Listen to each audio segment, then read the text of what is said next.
আগে এই ভিডিওটা দেখেন। হাসনাত আব্দুল্লাহ, লুঙ্গি ডান্স কোন সিনেমার গান? এটা ইন্ডিয়ান একটা ভারতীয় ফিল্মের খুব সম্ভবত এটা গান, লুঙ্গি ডান্স। খুব সম্ভবত, আমি নিশ্চিত না, কারণ আমি গানটা শুনেছি কিন্তু কখনো দেখার সুযোগ হয়নি বা দেখিনি। গতকাল রাতে ধানমন্ডি 32-এর আশেপাশে শুনেননি? গতকাল এই বিষয়টি এসেছে, মানে শুনেছি।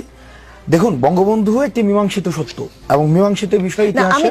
আমি প্রশ্নটা ছিল শুনেছেন, শুনেননি? হ্যাঁ, আমি শুনেছি, আমার হলেও শুনেছি এবং ঢাকা বিশ্ববিদ্যালয়ে আমি শুনেছি এবং সেটিকে ডিজোন করার কোনো সুযোগ নেই।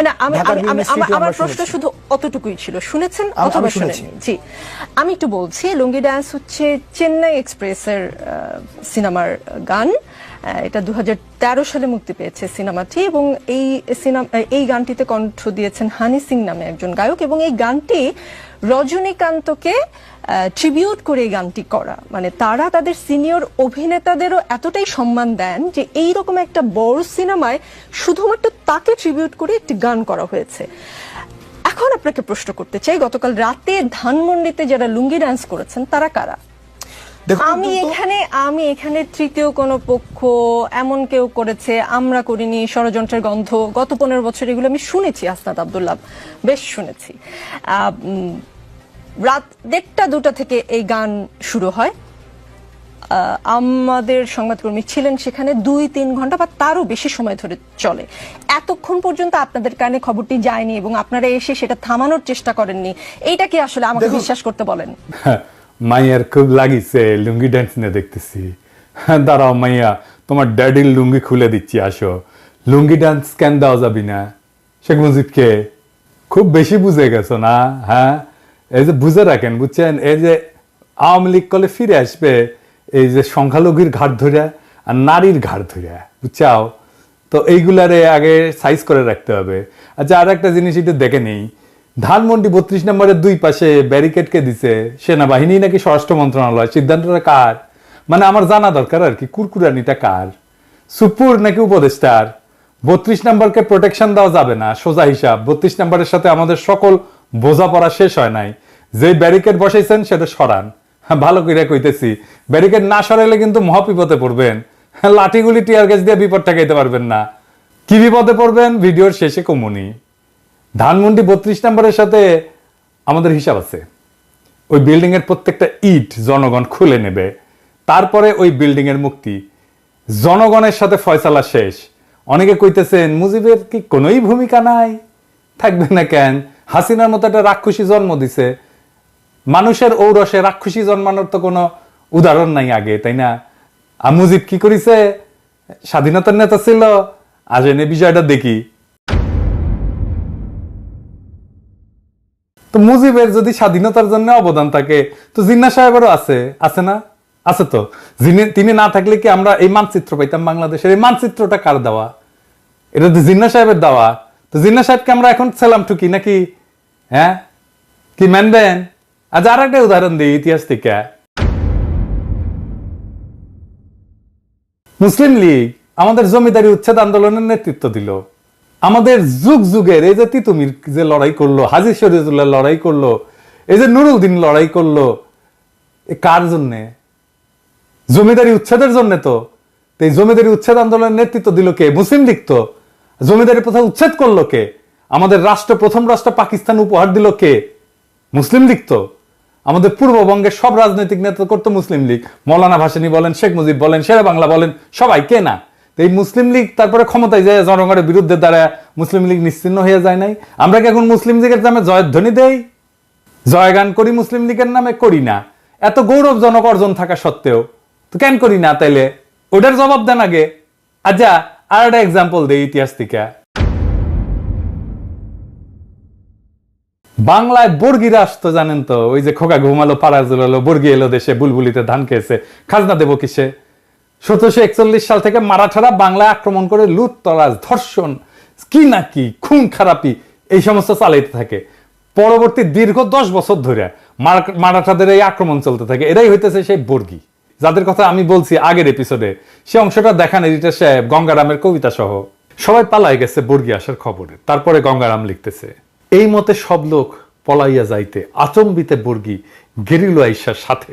মাঠে গেরিয়া বর্গি দেয় তবে সারা, সোনা রূপা লুটে নেও আর সব সারা, কারু হাত কাটে কারু নাক কান, একই চোটে কারু বধে পড়ান, মোহিনী স্ত্রীলোক বান্ধি ধৈরা লইয়া যায়, আঙ্গুঠে দড়ি বান্ধি দেয় তার গলায়, একজনে ছাড়ে তারে আর একজন ধরে, রমণের ভারে তাই শব্দ ফারে, আকাশ বাতাস কান্দে কান্দিছে পাষাণ, রাখো কিষ্ট কালী আল্লাহ ভগবান। কি বুঝলেন? শুধু সম্পদ লুইটা মাইরা কাইতেই যাইতো না, নারীদেরকে নিদারুণ অসম্মান করত।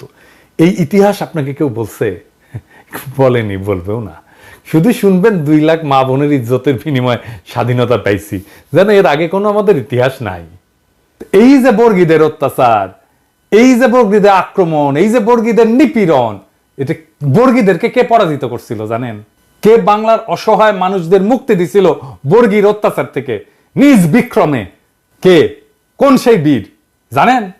জানেন না? না, নাম বললে অবাক হবেন। সে মুক্তিদাতার নাম আমরা জানি, কিন্তু তার এই অবদানের কথা আমরা কখনো বলি না, বলবো না। কেন বলবো না?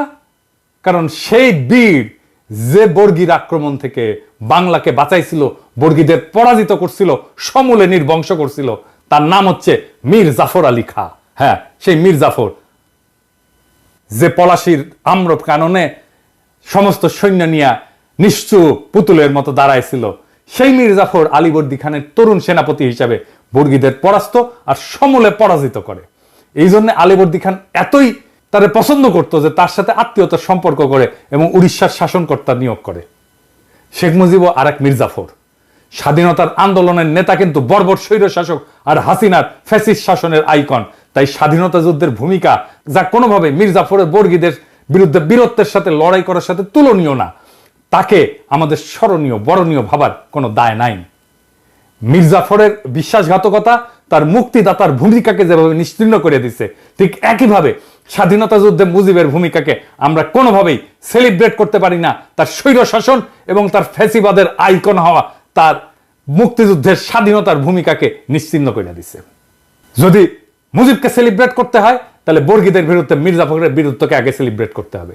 তাই 32 নম্বরের প্রত্যেকটা ইট আমরা খুলে নেব, ওই বাড়ির ডিনামাইট মাইরা ধুলা মিশাই দেব। ওইটা ফ্যাসিবাদের আইকন। ওই ব্যারিকেড রাখছে না, ওই ব্যারিকেডের উপরে মুদবেন লাইন ধরে স্যাট স্যাট করে, আর প্লাস্টিকের প্যাকেটে করে কাঁচা গু নিয়ে যায় ওর মধ্যে ছুঁড়ে মারবেন। মানুষের গু হোক, কুকুরের গু হোক, বিড়ালের গু হোক, যাই হোক, ভিতরে ছুঁড়ে মারবেন। যতদিন ওই ব্যারিকেড রাখবে ততদিন ছুড়বেন, ততদিন মুদবেন ওইটার উপরে। কোনোভাবে ওই বাড়িকে টিকতে দিবেন না। মনে রাখবেন, ওই বাড়িতে যদি সংস্কার কাজে কেউ হাত দেয়, সেই এই প্যাসিবাদের পুনরুত্থানের জন্য কাজ করতেছে। সেনা পাহারা জয় রাখছেন, সরায় ফেলেন।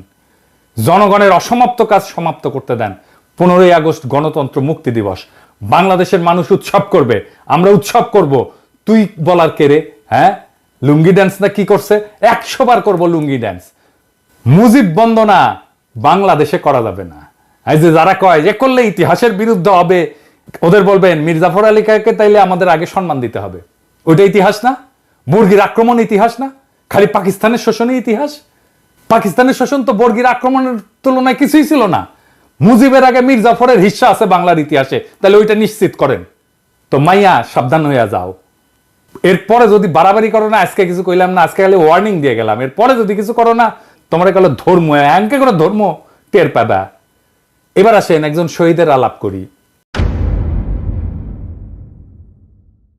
20 জুলাই ঢাকার সাভার বাসস্ট্যান্ডে গুলিতে নিহত হয় ক্ষুদ্র ব্যবসায়ী কুরমান শেখ। কুরমান শেখ ছিল শারীরিক প্রতিবন্ধী। সে প্রতিবন্ধী ভাতাও পেত। কালুখালীর রতনদিয়া রেল লাইনের পাশে জরাজীর্ণ টিনের ঘর ছাড়া তার কোনো সম্পদ নাই। 1.5 দশক ধরে ঢাকার সাভার বাসস্ট্যান্ডে একটা ছোট্ট ঘরে দৈনিক ভাড়া ভিত্তিতে মুরগির ব্যবসা করতেন। সাভার মাছবাজারের পেছনে ভাড়া বাসায় স্ত্রী শিল্পী খাতুন, ছেলে রমজান শেখ এবং মেয়ে মিতু আক্তারকে নিয়ে বাস করতেন তিনি। দরিদ্র ছিলেন, কিন্তু সুখের সংসার ছিল। ছেলে রমজান শেখ জগন্নাথ বিশ্ববিদ্যালয়ের লোক প্রশাসন বিভাগের 4র্থ বর্ষে, মেয়ে মিতু আক্তার ইউরোপিয়ান ইউনিভার্সিটিতে BBA 1ম বর্ষে পড়াশোনা করতেন। সংঘর্ষের দিন সাভার এলাকায় অনেকের দেখা দেখি কুরমান শেখ দোকান খুলেছিলেন। কুরমান শেখের ছেলে রমজান বলেন, দুপুরে সংঘর্ষ শুরু হলে আব্বু দোকান বন্ধ করে পেছনের মাছবাজার এলাকায় বরফ কলের ভেতর আশ্রয় নেন। এ সময় অনেকেই সেখানে আশ্রয় নেন। আমার এক চাচাও ছিলেন। পুলিশ হঠাৎ বাজারে ঢুকে বরফ কলের কাছে এসে গুলি করতে শুরু করে।